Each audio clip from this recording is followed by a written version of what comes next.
Greetings, everyone. This is First Centurion 753 with another episode of Japan, Hearts of Iron Japan faction, and it is currently 1938 in July 14th, 1938, and we are still engaged in a war in Yunnan. I haven't played this game in a while, so still brushing. Just want to review a few things here.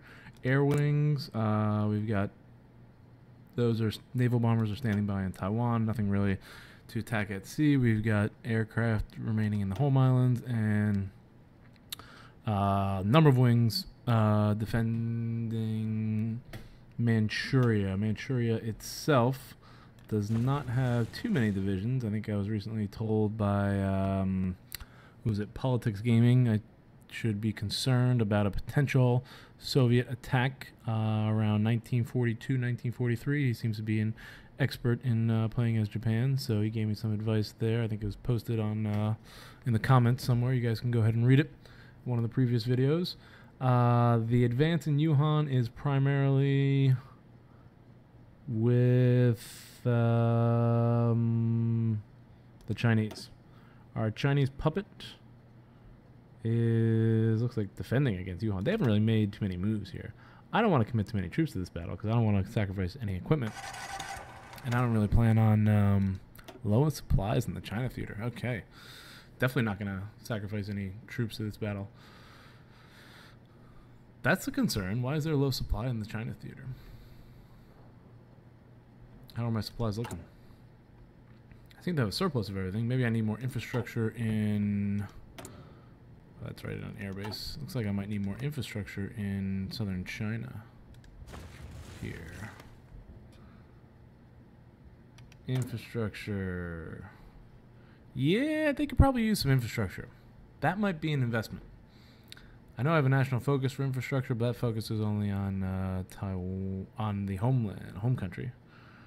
We're about to have 2 full lines of construction. Oh, it's a tough decision with this construction. I'm not used to. This is the first time I've really played this far into the game. Well, that's not true. I think I got to 1940 with my other Italy game that I was playing on Twitch for a while there. But this will be the second time that I've gotten this far into the game. So I'm not sure how many supplies I'm going to need going forward. 1938. So we don't want to commit too many troops to Yunnan. We're hoping that the Chinese nationalists start to get involved. The other thing that I was warned about was Communist China. And if they get involved, then the Russians will definitely get involved.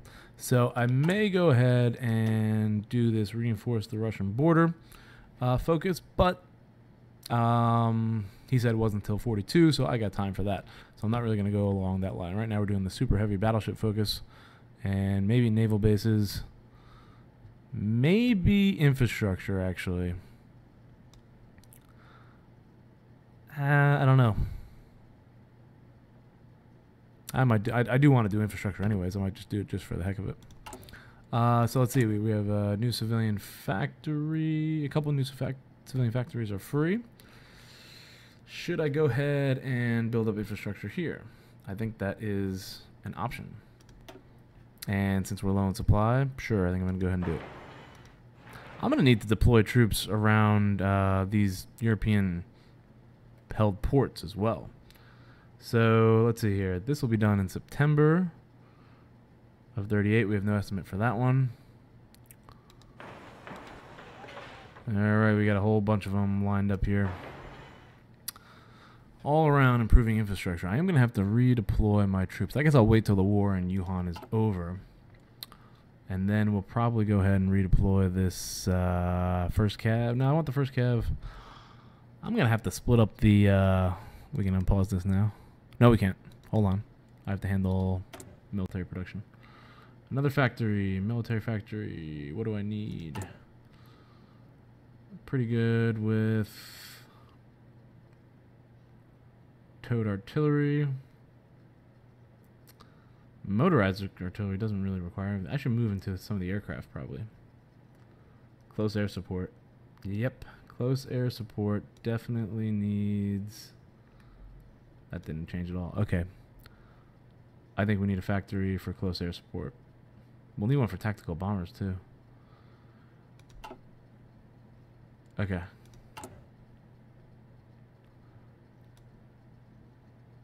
Ooh, let's see. Close air support right here. They got a lot to grow. Interwar bombers, they're growing as well.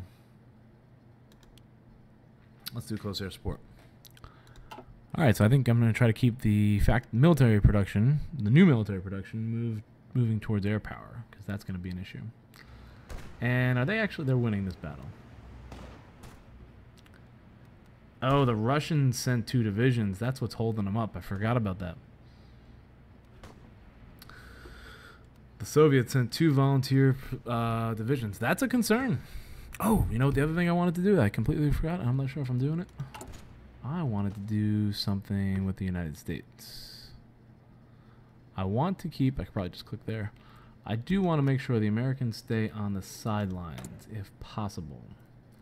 So... boost party popularity. And I'm going to go ahead... daily drift will be 0.08.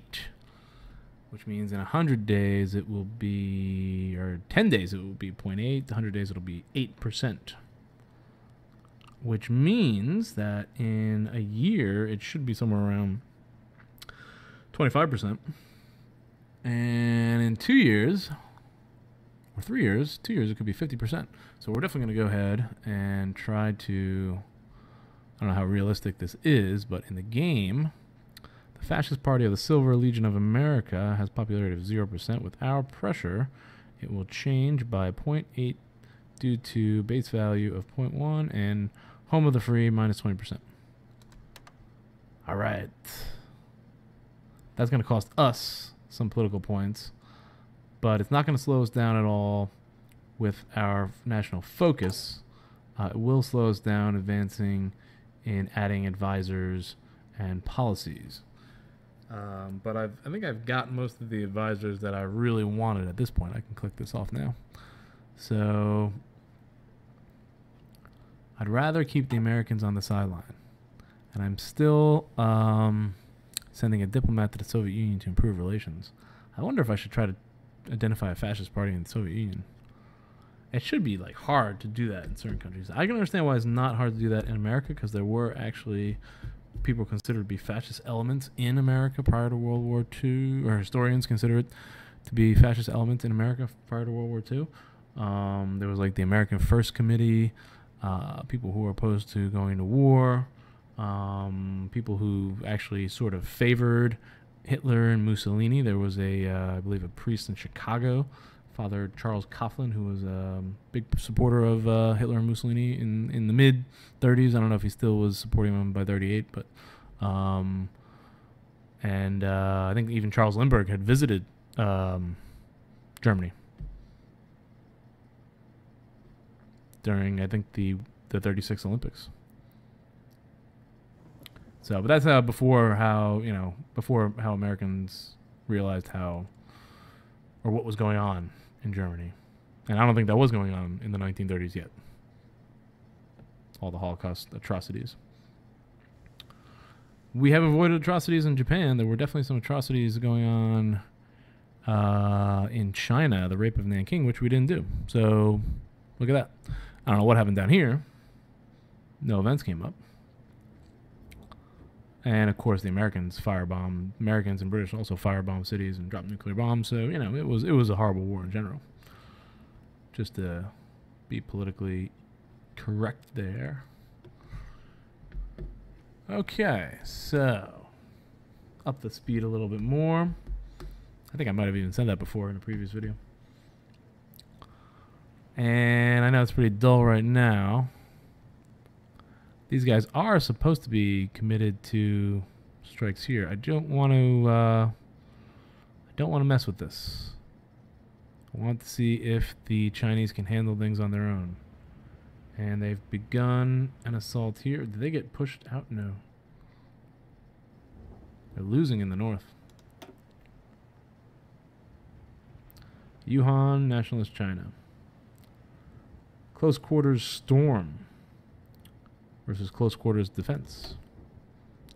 92% looks like they're going to capture the capital. That's all they really need there, I guess. The Russians are retreating. Very good. We got 5 divisions here, probably with support. Yes.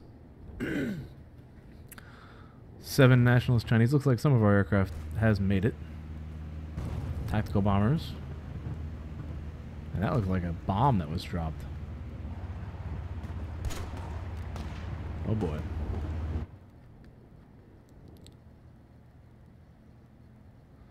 Alright, the nationalist Chinese have opened up the front here in the east.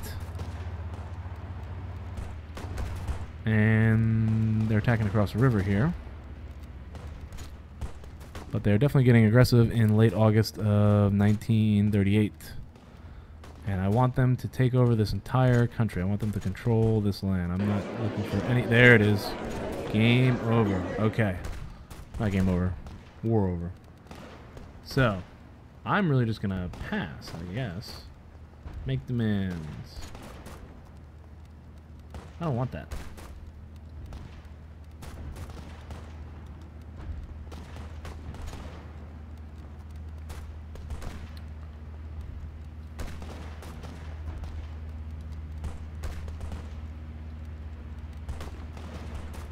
I don't know how this works. Yikes.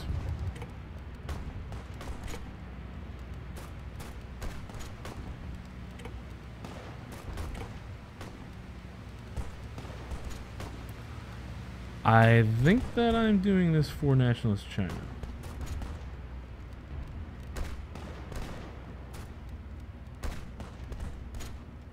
They don't seem to have any claims.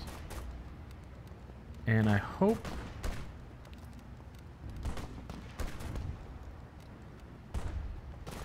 China demands take Yunnan. Okay.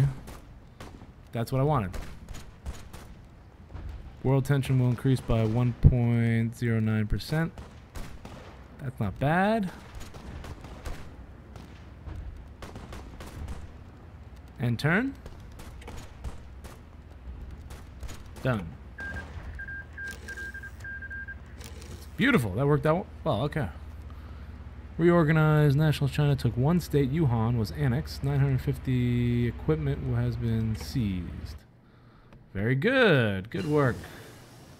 And research has been completed. I forgot to look at the research before I started this. Alright, so that's beautiful. That's exactly what we wanted. Now, they are on the border.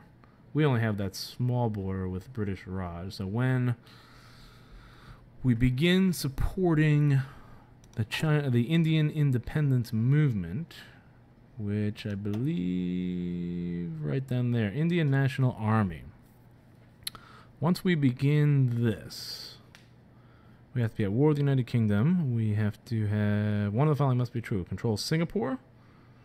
Okay, so we got to capture Singapore before we can go ahead and do that.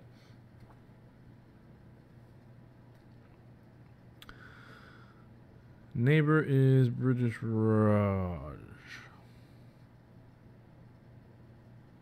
Okay, so we will be a neighbor with them. And our puppet... which I assume will join the faction as soon as we create the faction, will also be aboard of that. And then we'll have the Indian National Army event. And hopefully that will take India Raj out of the conflict, because India Raj is... They do have some numbers.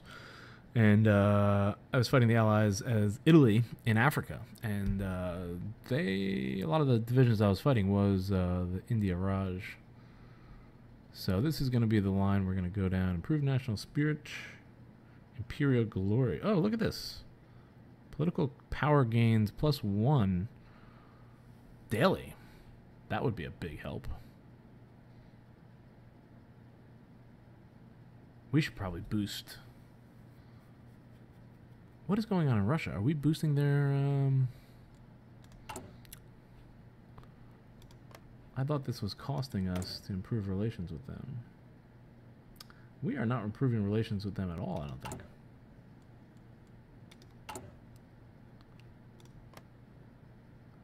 We are not improving relations with the Russians. I thought we were doing that. Question is, should I improve relations with the Russians, or should I try to democracy? Boost a party policy. Fascist party. I don't know if I want to boost the fascist party, because I think I probably do want the Germans to go to war with Russia at one point. I don't want them to do that. Why would I want them to do that? I want to defeat the Allies before we go to war with the Russians.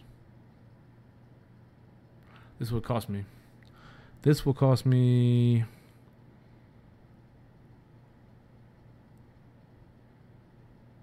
2.5 political points per day, or I could just try this, which will cost me, improving relations actually costs me more. Let's see what we can do, I guess. So we're trying to boost fascist political parties in the Soviet Union and the United States. I don't see how that would work in the Soviet Union. I would assume Stalin would just wipe them out before they had a chance to take power. But, you know, it's a video game. All right, so I did have some ideas for technology.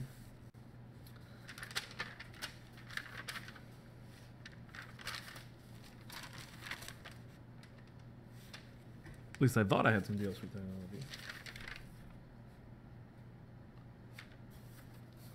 Okay, so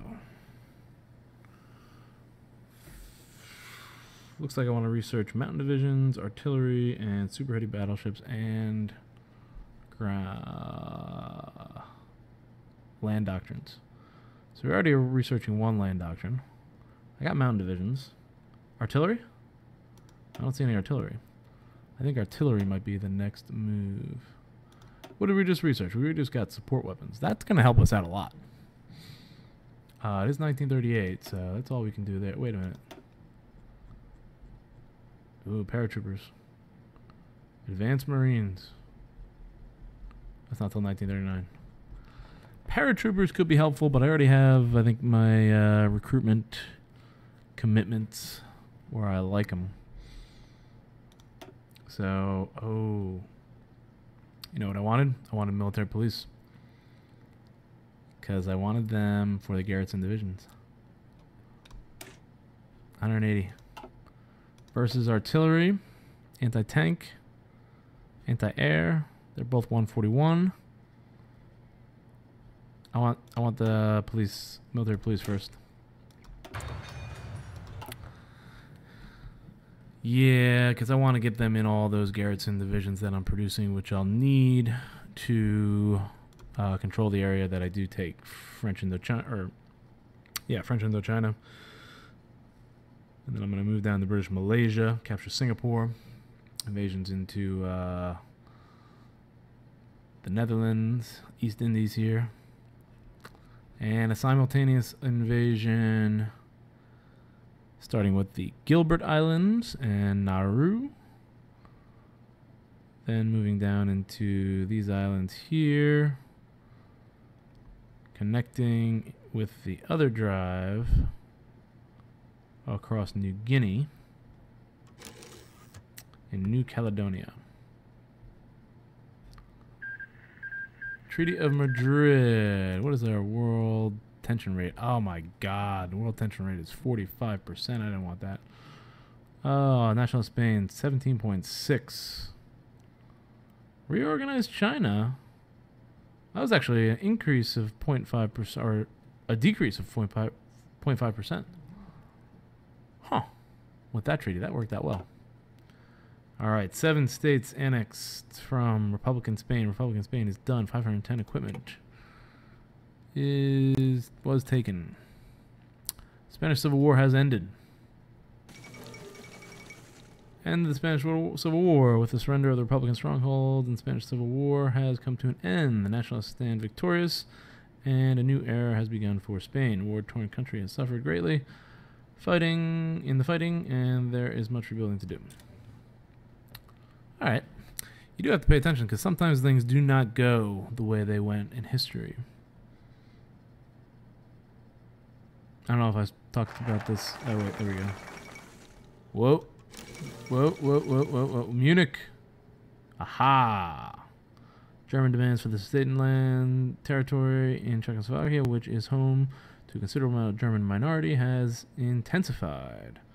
At the summit in Munich, Germany, Britain, France, and Italy, but not Czechoslovakia, I love that part, sought to find a diplomatic solution to the so-called Sudetan crisis. Czechoslovakia was not invited. Peace in our time. That didn't work. And France and Britain announced an alliance. So France is now part of the Allied coalition, which means when we do invade them in French Indochina, we will be at war with the Allies, and we don't necessarily need that southern expansion focus. And I am at about 20 minutes, so I'm going to put an end to this episode, and I'll start off with the focus tree in the next episode. Thank you for watching.